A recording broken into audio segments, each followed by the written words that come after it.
دوستو، کیا آپ نے کبھی سوچا ہے کہ ایک ایسی زمین جہاں سب سے زیادہ اناج اگتا ہو، جو پورے دیش کا پیٹ بھرتی ہو، وہاں اچانک فصلوں کی جگہ بندوقیں اگنے لگے؟ ایک ایسی قوم جو اپنے دیش کے لیے سب سے زیادہ سینے پر گولیاں کھاتی ہو، اچانک اسی دیش کے خلاف بندوق اٹھا لے۔ یہ کہانی صرف ایک بغاوت کی نہیں ہے، یہ کہانی ہے سیاست کی، جذبات کی، ٹوٹے ہوئے وعدوں کی، اور ایک ایسی آگ کی جو 80 سال پہلے لگائی گئی، جس کی تپش آج 2026 میں بھی کینیڈا اور امریکہ تک محسوس کی جاتی ہے۔ Khalistani campaign that has been going on, this pro-Khalistani elements, they are just not a threat to India, but a threat, it's a global threat.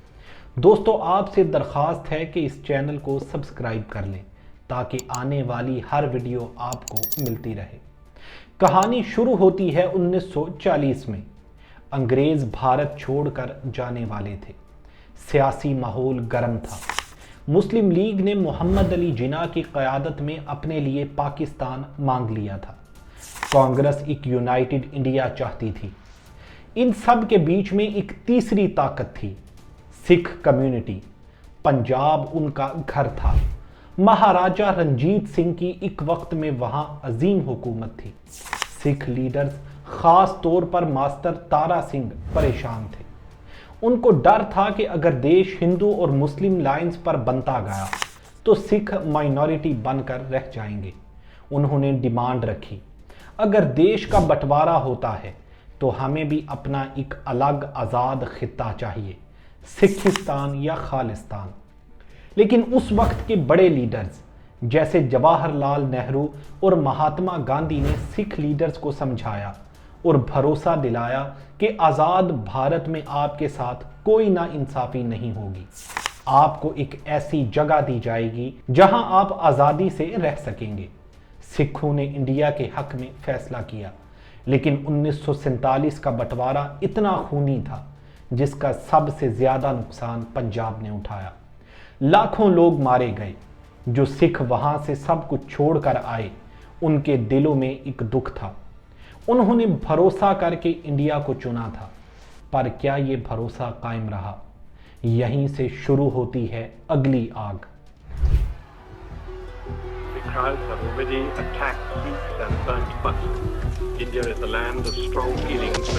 آپ کو کیا لگتا ہے آزادی کے بعد سب ٹھیک ہو گیا؟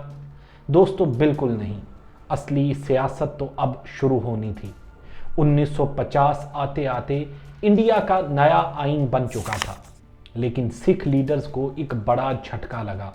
کانسٹیٹیوشن میں سکھوں کو کوئی اسپیشل آٹونومی یا الگ پہچان نہیں دی گئی، بلکہ انہیں ہندو ریلیجن کے ایک حصے کے طور پر ہی دیکھا گیا۔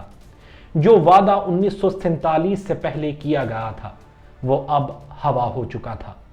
سکھوں کو لگا کہ ان کے ساتھ دھوکہ ہوا ہے۔ اسی وقت انڈیا میں زبان کے نام پر نئے سٹیٹس بن رہے تھے، جیسے تیلگو بولنے والوں کے لیے آندھرا پردیش بن گیا۔ تو سکھ لیڈرز نے کہا، ہمیں بھی پنجابی بولنے والوں کے لیے ایک الگ پنجابی صوبہ دے دو۔ لیکن سینٹرل گورنمنٹ، جو اب نہرو جی چلا رہے تھے، انہوں نے صاف انکار کر دیا۔ ان کو ڈر تھا کہ بارڈر سٹیٹ میں اگر لینگویج اور ریلیجن کے نام پر سٹیٹ بنایا تو یہ آگے چل کر دیش سے الگ ہونے کی مانگ نہ کر۔ پھر شروع ہوئے پرامن پروٹیسٹ۔ ماسٹر تارا سنگھ اور سنت فتح سنگھ نے بھوک ہڑتالیں کی، ہزاروں سکھ اریسٹ ہوئے۔ یہ جدوجہد سالوں چلی۔ آخرکار 1965 کی انڈو پاکستان جنگ میں جب سکھ سولجرز نے اپنی جان کی بازی لگا کر دیش کو بچایا تو گورنمنٹ پر پریشر بنا۔ 1966 میں پنجاب کو کاٹ کر چھوٹا کر دیا گیا۔ ہندی بولنے والوں کے لیے ہریانہ اور ہماچل پردیش الگ کر دیے گئے اور بچا ہوا حصہ آج کا پنجاب بن گیا۔ چندی گڑھ کو دونوں کا جوائنٹ کیپٹل بنا دیا گیا۔ دیکھنے میں لگتا تھا کہ سکھوں کو ان کا پنجابی صوبہ مل گیا، لیکن ٹھہریے، یہ جیت کم اور ایک نئے مسئلے کی شروعات زیادہ تھی۔ پنجاب چھوٹا تو ہو چکا تھا، پانی اور ریسورسز بٹے جا چکے تھے۔